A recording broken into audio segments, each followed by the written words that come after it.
tapi aku merem-merem tuh mbak.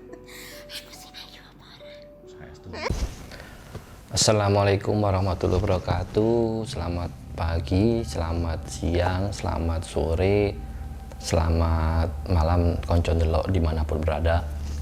Suara saya agak serak, sorry. Ini udah jam 2 pagi.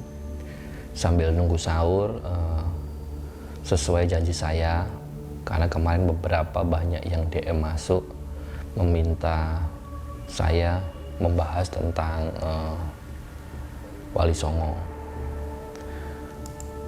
Dikarenakan keterbatasan kami di masa PSBB, karena Surabaya, Sidoarjo kondisi PSBB, saya memang agak susah untuk bertemu Mas Dwi. Jadi akhirnya ini saya coba sambil menunggu sahur saya tik-tik sendiri.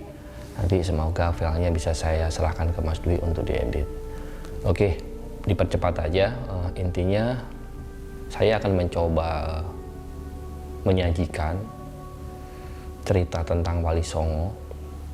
Semoga ini menjadikan warna baru lah buat teman-teman yang lain yang mungkin sudah banyak mendengar atau membaca cerita tentang Wali Songo. Oke, bercerita mengenai Wali Songo memang tidak akan pernah bosan, karena ceritanya itu sebetulnya sangat banyak, panjang, dan sangat luas. Mungkin teman-teman sering mendengar, membaca, atau pernah juga ada filmnya tentang Wali Songo. Teman-teman sudah tahu beberapa kisahnya. Cuma di sini saya ingin menyampaikan nanti saya akan ceritakan lebih detail bahwa saya ingin menyampaikan Wali Songo selain dari sisi cerita yang karomah, yang di luar nalar. Saya juga ingin menyajikan fakta-fakta sejarah.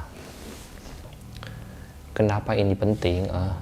Karena saya melihat generasi sekarang itu melihat atau memaknai Wali Songo hampir menyerupai mitos, dan itu sangat disayangkan sebetulnya. Tapi saya juga tidak bisa menyalahkan kenapa teman-teman banyak menganggap seperti Wali Songo kok seperti mitos. Ya memang karena yang ditampilkan itu kan banyak cuplikan, terutama kalau film cuplikan, dan ada sisi yang komersil terutama, yang akhirnya menonjolkan sisi yang hanya karomah beliau, peristiwa-peristiwa yang di luar nalar, yang super wow, sehingga mengakibatkan yang melihat pun agak menganggap jangan-jangan ini mitos. Untuk itu saya ingin menghadirkan nanti sejarahnya, nasabnya, walaupun memang pasti nanti ada cerita-cerita yang seru ya, yang karomah beliau yang sangat luar biasa. Tapi harapan saya nanti dengan menghadirkannya sisi sejarah itu membuat kita itu melihat Wali Songo sebagai manusia atau sebagai objek manusia, sudut pandang manusia yang memang melakukan bentuk dakwah atau perjuangan syiar di Nusantara, khususnya di tanah Jawa. Itu yang ingin saya sampaikan sebetulnya. Kenapa? Karena nanti di cerita ini saya juga akan banyak membahasnya itu tidak langsung tokoh per tokoh, tetapi juga jatuhnya itu kita harus belajar dulu nih. Belajar dulu ke belakang mengenai, pertama, data geografis, terus data geografis dalam artian Nusantara purba itu seperti apa sih sampai berkembangnya waktu sampai menjadi seperti sekarang.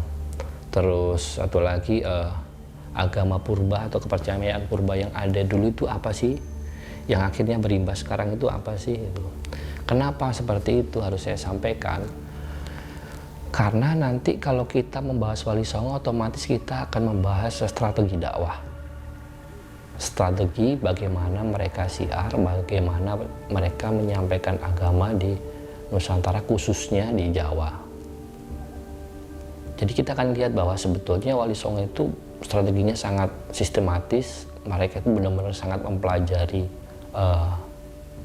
Nusantara, terutama Jawa itu dari berbagai sisi, dari geografisnya, dari budayanya, dari culture yang tuanya, dari agama tuanya gitulah. Justru karena itulah mereka setelah belajar, beliau-beliau ini menemukan bahwa ini saya singgung sedikit ya di awal, menemukan dari sisi data geografis dan dari sisi ras, dan akhirnya merucut ke kepercayaan yang terutama Kapitayan. Bocor keluar dikit, Kapitayan itu mereka melihat bahwa Kapitayan itu tidak seperti yang digambarkan oleh sejarawan-sejarawan luar negeri, terutama dari Belanda, bahwa Kapitayan adalah animisme dan dinamisme. Tidak, ternyata justru Kapitayan itu adalah agama yang mengakui ketauhidan, keesaan. Dan itulah yang akhirnya juga menjadi dasar Wali Songo untuk melebur di budaya, tapi tetap lebih mudah untuk masuk sisi tauhid ke penduduk yang akhirnya dapat mengislamkan tanah Jawa dan Nusantara juga. Itu saja sebetulnya awal. Jadi nanti stepnya saya akan membahas di episode ini, mungkin saya hanya akan fokus ke data geografi atau peta atau apalah teman-teman melihatnya dari zaman Purya sampai sekarang, biar kita tahu, termasuk nanti istilah Atlantis di mana, Lemuria di mana, itu ada sebetulnya, bisa dijelaskan. Dan itu memang mengerucut juga tentang masalah dakwah Wali Songo. Mungkin di episode awal ini saya akan membahas itu, data geografis sama ras. Jadi akan ada namanya istilah dulu itu manusia purba, zaman Homo erectus atau Pithecanthropus dengan Homo sapiens, manusia modern yang melebur menjadi ras apa. Dan ras itulah yang akhirnya menjadi keturunan bangsa kita yang di Nusantara. Itu juga keterkaitan juga dengan nanti dakwah Wali Songo. Sementara itu dulu saya akan bertahap. Episode ini akan bahas itu, nanti episode besok mungkin akan bahas agama purbanya tadi, Kapitayan. Setelah itu mungkin akan membahas negara mana atau daerah mana yang menyumbang penyebaran Islam ke Nusantara. Jadi ada dari China, Cempa, ya Persia, India, dan Arab tentunya. Jadi jangan sampai kita menganggap hanya dari Arab, nanti juga itu. Dari situ mungkin kita sedikit melenceng, mendalami jauh ke belakang masa pra-Wali Songo. Dari ada Syekh Subakir, nanti kita coba mencari tentang Fatimah binti Maimun, Gedung Songo, petilasan-petilasan Islam yang tua sebelum Wali Songo, Gedung Songo yang di Kediri. Terus kita membahas Syekh Jumadil Kubro, Syekh Kuro, dan lain-lain lah, yang masanya sebenarnya pra-Wali Songo, sebelum Wali Songo. Dari situ baru kita membahas kerajaan Islam yang tertua di Jawa itu siapa sih? Apakah Demak? Nah, nanti kita buktikan juga. Dari situ nanti episode itu. Nanti selanjutnya baru kita lari ke masa munculnya kerajaan Demak, yaitu zaman runtuhnya Majapahit sampai munculnya Demak. Ada cerita lah otomatis sedikit, termasuk cerita-cerita yang untold story yang tidak diceritakan akan sedikit saya sampaikan, dan mungkin dicari literatur tidak akan ketemu. Monggo juga kalau percaya atau tidak silahkan monggo. Setelah itu kita akan membahas, sebelum ke tokoh itu kita harusnya membahas tadi sudah agama tua di Jawa, terus masa Majapahit. Oh ya, habis itu kita akan membahas definisi Wali Songo. Wali Songo dulu secara global. Wali Songo itu apa sih? Artinya apa sih? Pangkatnya apa? Strateginya seperti apa lebih dalam? Saat siar segala macam. Setelah selesai kita lari ke tokoh per tokoh. Jadi di per tokoh-tokoh kita akan melihat dari sisi nasab mereka siapa. Jadi kelihatan itu akan berhubungan dengan masalah yang tadi saya sebutin, intervensi negara mana saja yang masuk, keturunan dari mana, nanti kelihatan. Dan dari murid atau dia pernah belajar dari tokoh pra-Wali Songo siapa. Jadi nanti per tokoh ada nasab, cara mereka siar, cerita kelebihan karomahnya dan sedikit cerita-cerita yang memang masih ditutup rapat saat ini, yang monggo nanti mau percaya atau tidak. Itu saja, biar cepat waktunya udah panjang, bicaranya udah hampir 10 menit. Tolong saksikan bab yang pertama ini dengan seksama, semoga menjadikan manfaat buat kita semuanya. Berbicara mengenai data geografi Nusantara khususnya, menurut teori yang ada, memang Nusantara ini kan terletak di persimpangan 3 lempeng dunia yang potensial menimbulkan tekanan sangat besar pada lapisan kulit bumi. Sehingga akibat tekanan itu yang ke atas itu membentuk atau mewujudkan hamparan luas yang zaman dulu, zaman purba disebut paparan benua Sunda, yang ada banyak barisan gunung berapi dan pegunungan panjang, atau juga zaman purbakala disebut Sweta Dwipa atau Lemuria. Itu cikal bakal nama Lemuria itu disebutkan. Hamparan luas paparan benua Sunda yang awalnya berupa daratan dangkal itu pada zaman es, ketika permukaan laut turun ratusan meter, terlihat muncul atau mencuat ke permukaan. Dan otomatis karena memang terletak di antara persimpangan 3 lempeng dunia, maka memang wilayah ini sering diguncang gempa hebat dan letusan gunung berapi yang sangat dahsyat.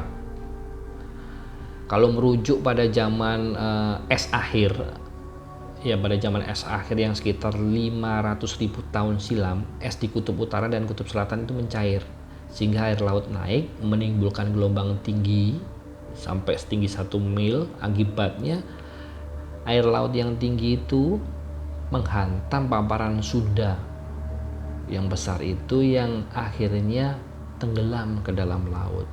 Dan hanya yang tadi yang dataran tinggi dan pegunung-gunung yang dataran tinggi memanjang tadi yang muncul tersisa. Belakangan yang kita sebutkan sisa dataran yang muncul itulah yang akhirnya dinamakan Nusantara, yang terdiri dari paparan Sunda besar dan paparan Sunda kecil, yang sebetulnya kalau dilihat itu sambung menyambung sampai benua Australia. Kalau tidak salah itu pernah ada peta yang dihasilkan oleh, adalah riset yang di London atau kalau salah Southeast Research Group atau apa. Memang terlihat kepulauan Nusantara itu dulunya memang satu kesatuan dengan benua Asia, tetapi daratannya rendah. Yang rendah itu tenggelam saat mencair itu, dan hanya gunung-gunung vulkanik dan dataran tinggi yang tersisa menjadi pulau-pulau yang ada di Nusantara ini. Dan yang kita harus akui, terserah mau apa, ini sebetulnya sudah ada penelitian juga, nanti akan saya coba cari literatur penelitiannya. Saya pernah baca juga bahwa memang kepulauan Nusantara dulu ini juga merupakan bagian sisa dari benua Atlantis yang tenggelam akibat peristiwa banjir besar yang terjadi pada akhir zaman es.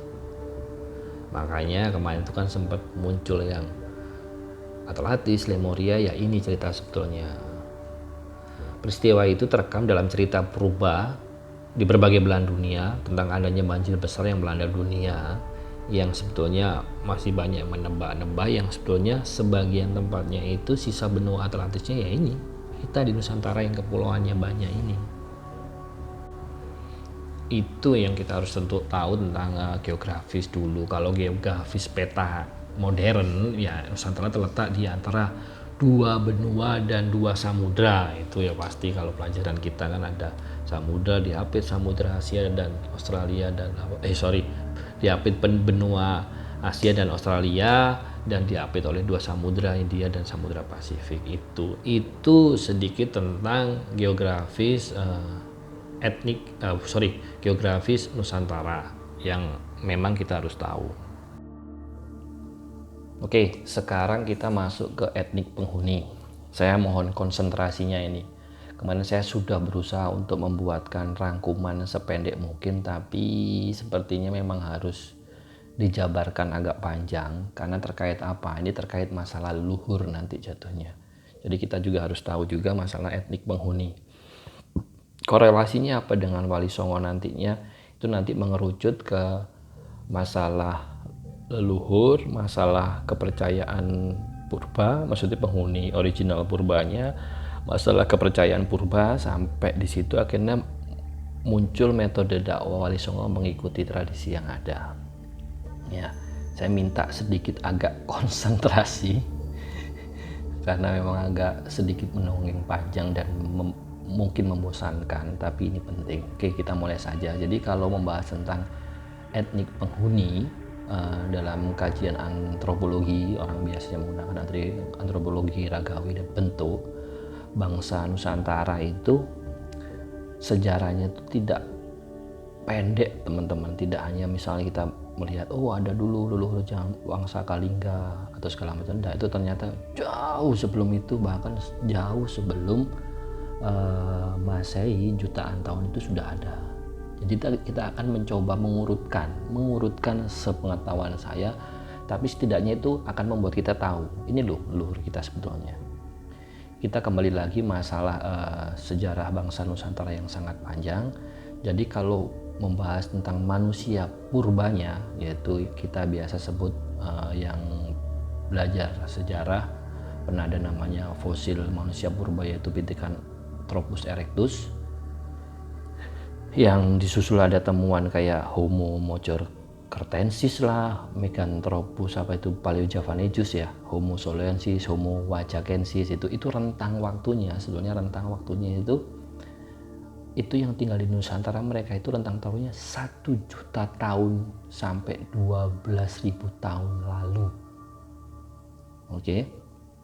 Teman bisa bayangin kan, kita aja masih di tahun 2020, jadi mereka sudah ada di 1 juta tahun sampai 12.000 tahun yang lalu. Nusantara sudah dihuni oleh mereka. Oke, sudah di sini sudah mulai paham kan? Itu terkait manusia purba. Dengan untuk manusia yang dianggap modern atau biasa disebut Homo sapiens itu baru munculnya itu serentak sekitar 40.000 atau 50.000 tahun yang lalu. Jadi memang ada masa yang dimana transisi antara manusia purba dan manusia modern sempat ada. Nanti ada apa kita akan sedikit singgung juga. Kembali lagi, kalau manusia modern itu baru ada di kisaran muncul di 40.000 tahun yang lalu. Di Nusantara pun seperti itu. Akan tetapi yang perlu kita garis bawahi itu, kalau secara bentuk perbedaan morfologi, Homo sapiens atau manusia modern yang 40.000 tahun yang lalu baru ada atau 50.000 tahun yang lalu baru ada, dibandingkan dengan Homo erectus atau purba yang hidup di sampai 1 juta tahun yang lalu itu, Homo sapiens itu bukan merupakan perkembangan evolusi dari Homo erectus, manusia purba. Kalau menurut saya agak berbeda dengan teori Darwin. Bagi saya agak berbeda sekali, karena menurut saya bukan seperti itu. Itu yang harus digarisbawahi. Memang entah ada apa keputus muncul lagi Homo sapiens di 40.000 tahun yang lalu. Sedangkan untuk manusia purba atau Homo erectus tadi yang di Pulau Jawa, itu diperkirakan itu rentang waktunya antara 1 juta sampai 100.000 tahun yang lalu. Itu ada. Tapi setelah itu punah. Ada bencana besar dan sebagainya, mereka punah. Yang kemudian dilanjutkan, itu kita bahas yang original Jawanya, kemudian dilanjutkan lagi masih manusia purba yang justru asalnya itu dari Afrika, yang ada di Jawa sekitar 70.000 sampai 60.000 tahun yang lalu.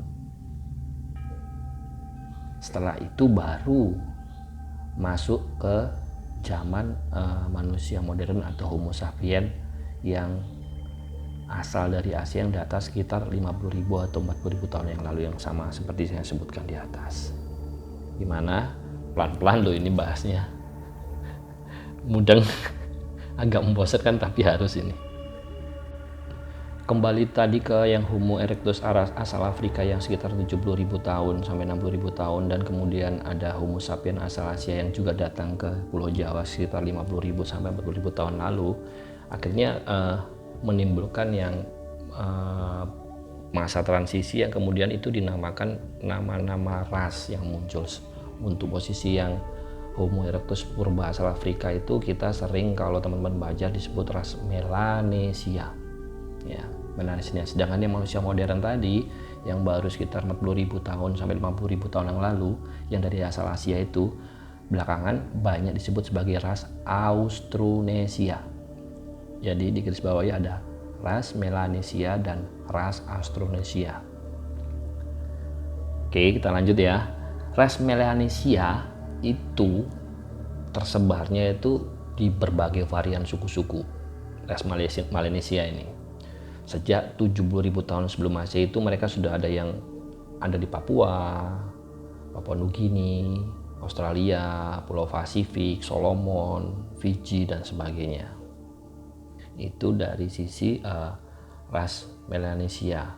Termasuk juga yang tinggal di Pulau Jawa yang ditemukan fosilnya Homo wajakensis itu termasuk ras Proto-Melanesia, yaitu suku-suku Melanesia yang tinggal di Jawa. Jadi yang merasa orang Jawa padahal tapi jauh, ini nggak ada hubungannya sama suku Jawa sekarang modern yang sekarang itu udah ada sebetulnya. Tapi kita mencoba menggali keturunan purba, manusia purbanya itu ya seperti itu. Kalau kita bicara manusia purba yang di Jawa siapa ya? Proto-Melanesia, Homo wajakensis yang terakhir ditemukan itu yang ada di Pulau Jawa.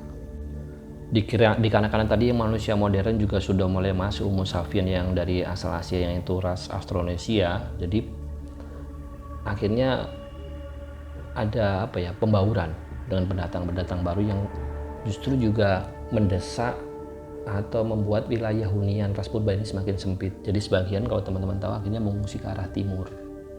Dan sebagian lagi memang membaur dengan ras pendatang baru hingga identitas yang Melanesia yang purba itu hilang untuk yang di Jawanya. Sedangkan yang ke timurnya ada yang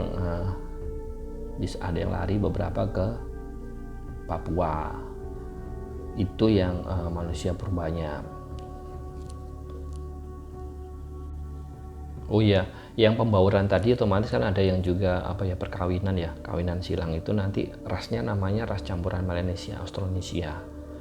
Jadi kesimpulannya apa? Kesimpulan bahwa Kepulauan Nusantara secara umum kalau diurut dari manusia purba dan manusia modern Homo sapien tadi ada dua ras utama yang sebetulnya rasnya itu ras yang purbanya ras Melanesia dan satunya ras Austronesia. Itu yang harus kita tahu bahwa cikal bakal yang di Nusantara itu ya itu adanya, dan akhirnya mereka pun ada proses lah perkawinan silang, perubahan bentuk budaya, kultur, asimilasi dan sebagainya. Proses yang penggabungan tadi akhirnya menimbulkan ras baru otomatis yang ras mix tadi yang akhirnya dinamakan juga Australo-Melanesia. Makin pusing istilahnya, yang mulai berkembang di 10.000 tahun lalu. Akhirnya sudah nih berkembang, berjalan, akhirnya timbullah yang tadi saya bilang itu perubahan termasuk akhirnya ada kedatangan juga dari ras yang di luar Nusantara. Kedatangan ras yang dari luar itu maksud saya gini, yang tadi kan memang ada sudah originalnya yang tadi, yang terakhirnya akhirnya asimilasi menjadi ras Australo dan Melanesia. Sebetulnya dari daratan Cina sendiri bagian selatan atau daratan Sunda itu ya, Sunda perubahannya itu Cina bagian selatan itu ada juga manusia yang setelah proses dari purba dan Homo sapien juga memiliki genetik yang juga berbeda dengan Australo-Melanesia. Yang genetiknya itu ada sisi Australoidnya cenderung kuat di selatan dan Mongoloid. Nah itu ya, Mongoloid yang cenderung kuat di utaranya.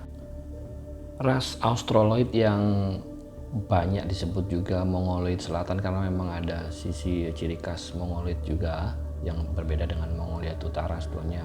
Jadi ras Australoid disebut juga Mongolia selatan itu akhirnya di Nusantara itu penyebarannya juga luas. Jadi desakannya kepada manusia purba Nusantara yang tadi saya sebut ras Melanesia itu juga sangat berpengaruh, sehingga dengan cepatnya mereka berkembang ras Melanesia yang purba itu juga makin minggir.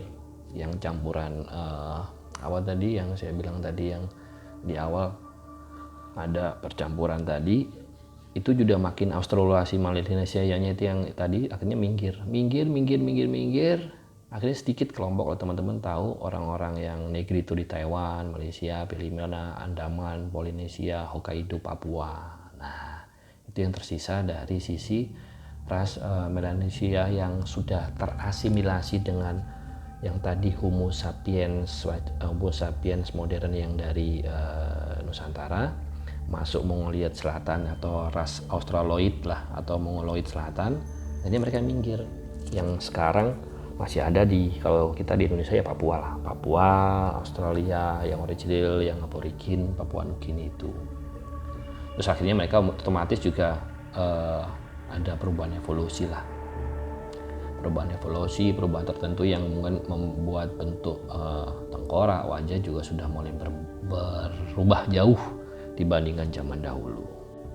Oke, kita tinggalkan yang itu, kita harus turun lagi ke ras campurannya yang akhirnya berkembang pesatnya. Jadi yang tadi ras Australo atau Mongoloid Selatan yang berkembang cepat, otomatis ada proses mix dengan ras Melanesia, perkawinannya itu yang akhirnya juga melahirkan ras baru. Ini namanya, agak pusing lagi namanya Australo-Melanesia, yang fisik-fisiknya itu justru sudah berubah dari leluhur atasnya. Kalau teman-teman tahu tanda-tanda Melanesia itu, kalau Melanesia kita bilang kan tanda-tanda Melanesia itu kalau kulit hitam, rambut keriting pekat, itu kan yang tadi saya bilang yang masih ada di Papua dan di Papua Nugini itu, yang originalnya itu sudah mulai hilang. Kalau di ras campurannya yang pertama, yang kalau kita lihat di Jawa sudah hilang.